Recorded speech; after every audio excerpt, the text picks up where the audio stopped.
வணக்கம் மக்களே. இன்றைக்கி ஒரு இன்ட்ரெஸ்டிங்கான ஒரு படத்தை பற்றி பேச போகிறோம். என்னென்னா, நிறைய பேருக்கு இந்த படத்தை பற்றி தெரிஞ்சிருக்காது. 1992 மிஸ்டர் பிரசாத் அப்படின்னு ஒரு படம் வந்து ரிலீஸ் ஆச்சு. அந்த படத்தில் ரொம்ப கொடூரமான சைக்கோவாக நாசர் நடிச்சிருப்பார். ஆரம்ப காலத்தில் விஜய் டிவியோட லோகோ நீங்கள் பார்த்துருப்பீங்க, குதிரை சிம்பிள் போட்ட லோகோ. அந்த காலகட்டத்தில் விஜய் டிவியில் இந்த படம் வந்து டெலிகாஸ்ட் பண்ணாங்க. முக்கால்வாசி வந்து எல்லோரும் அந்த டைமில் வந்து பிளாக் அண்ட் ஒயிட் டிவி தான் பார்த்துருப்பாங்க. ஸோ அந்த டைம்லேயே வந்து இந்த படத்தை வந்து விஜய் டிவியில் டெலிகாஸ்ட் பண்ணாங்க.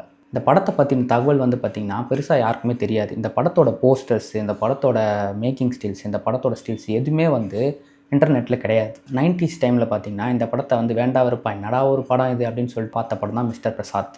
ஆனால் இந்த படத்தை பார்க்க செம்ம இன்ட்ரெஸ்டிங்காக இருக்கும், ரொம்ப விறுவிறுப்பாக இருக்கும் இந்த ஸ்க்ரீன் பிளே. இந்த படத்தோட டேரக்டர் பார்த்திங்கன்னா PS தரன். இந்த படத்தில் நடித்தவங்க நாசர், அதுக்கப்புறம் கீதா. இந்த படத்துக்கு வந்து பேக்ரவுண்ட் ஸ்கோர் ரொம்பவே சூப்பராக இருக்கும். அந்த பேக்ரவுண்ட் ஸ்கோர் பண்ணவர் வந்து பார்த்திங்கன்னா மனோஜ். இந்த சைக்கோ த்ரில்லருக்கு ஏற்ற மாதிரியான ஒரு பேக்ரவுண்ட் ஸ்கோர் வந்து இவர் சூப்பராக கொடுத்துருப்பார். இந்த படத்தோட ஆக்சுவல் ரிலீஸ் டேட் பார்த்திங்கன்னா 25/12/1992. இந்த படத்தோட கம்ப்ளீட் டீட்டெயில்ஸ் வந்து இன்டர்நெட்டில் எங்கேயுமே வந்து தேடி எடுக்க முடியாது. என் படத்தோட மற்ற எந்த விஷயமே வந்து இன்டர்நெட்டில் இல்லை. சரியாக சொல்லணுன்னா இந்த படத்தோட ஒரு சில விஷயங்கள் மட்டும்தான் வந்து நான் படித்ததில் தெரிஞ்சுக்கிட்டது. கதை வந்து பார்த்திங்கன்னா, நாசருக்கு வந்து ஒரு பயாலஜிக்கல் ஒரு ஃபேக்டர் ஒன்று இருக்கும். ஒரு ஹெல்த்தில் ஒரு பிரச்சனை இருக்கும். ஒரு நாள் கம்ப்ளீட் ஃபேமிலி லைஃப்பில் வந்து லீட் பண்ண முடியாது.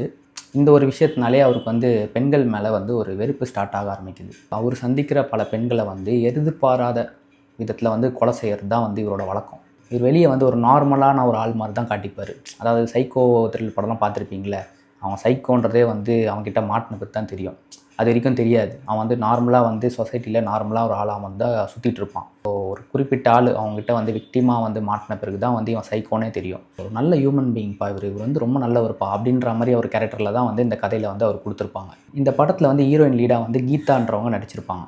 நீங்கள் பார்த்துருப்பீங்க, ஜெயம் ரவிக்கு அம்மாவை நடிச்சிருக்காங்க, சந்தோஷ் சுப்ரமணியம். ஸோ அந்த மாதிரி நிறைய படங்கள் இருக்குது. ஸோ அந்த படத்துலலாம் வந்து அவங்க நடித்தவங்க தான் வந்து இவரோட நாசரோட மிஸ்டர் பிரசாத் அப்படின்ற படத்தில் இவருக்கு ஹீரோயின் லீடாக நடிச்சிருக்காங்க. இப்படி ஒருத்தரை டார்கெட் பண்ணி இவர் மர்டர் பண்ணிட்டு இருக்க நேரத்தில் ஹீரோயின் கீதாவை இவர் மீட் பண்ணுறாரு.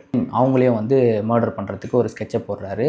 அவங்க இயல்பாக வீட்டில் வேலை செஞ்சுட்டு இருக்க மாடிப்படியிலேருந்து ஒரு கயிறை போட்டு கழுத்தில் நெருக்கி அப்படியே கொண்டுடுறாரு. ஸோ அந்த மாதிரியான ஒரு சைக்கோ த்ரில்லர் படம் தான் இது. இந்த படம் ஒரு பிகினிங் பார்க்கும்போது ஒரு மாதிரி நார்மலாக இருக்கும். போக போக அந்த படத்தோட ஸ்க்ரீன் பிளே வந்து ரொம்ப விறுவிறுப்பாக இருக்கும். ஸோ அப்படியேப்பட்ட படம் தான் இந்த மிஸ்டர் பிரசாத். என்ன ஒரு பேட் நியூஸ்னால், இந்த படத்தை வந்து எங்கேயுமே இன்டர்நெட்டில் வந்து தேடி எடுக்க முடியாது. ஏன்னா இந்த படம் இன்டர்நெட்டில் இல்லை. ஸோ இந்த படத்தை பார்க்கவே முடியாது. ஸோ அப்படிப்பட்ட ஒரு படம் தான் இந்த படம். இந்த மாதிரி ஒரு படம்லாம் வந்திருக்கு அப்படின்னு சொல்லிட்டு இந்த மாதிரி இன்ட்ரெஸ்டிங்கான விஷயம்லாம் நம்ம படித்து தான் தெரிஞ்சிக்க முடியுது. எந்த ஓடிடிலையும் யூடியூப்லேயும் எங்கேயுமே வந்து ரிலீஸ் பண்ணாத காரணத்தால் நம்ம வந்து அந்த படத்தை திரும்ப பார்க்கவும் முடியாது. 90s ரிலீஸ் ஆன இந்த படம் பிரசாத் நீங்கள் பார்த்துருக்கீங்களா? இந்த படத்தோட பற்றின தகவல்லாம் உங்களுக்கு ஏதாச்சும் தெரியுமா? அது மட்டும் இல்லாமல் விஜய் டிவியோட லோகோ, அந்த பழைய லோகோலாம் யாரெல்லாம் பார்த்துருக்கீங்க? உங்களோட பழைய 90s மெமரிஸ்லாம் கமெண்ட்டில் ஷேர் பண்ணுங்கள். இந்த மாதிரி நிறைய இன்ட்ரெஸ்டிங்கான தகவல் இருக்குது சினிமா பற்றி. இதெல்லாம் தெரிஞ்சுக்கணுன்னா நீங்கள் என்ன சப்ஸ்கிரைப் பண்ணிக்கோங்க.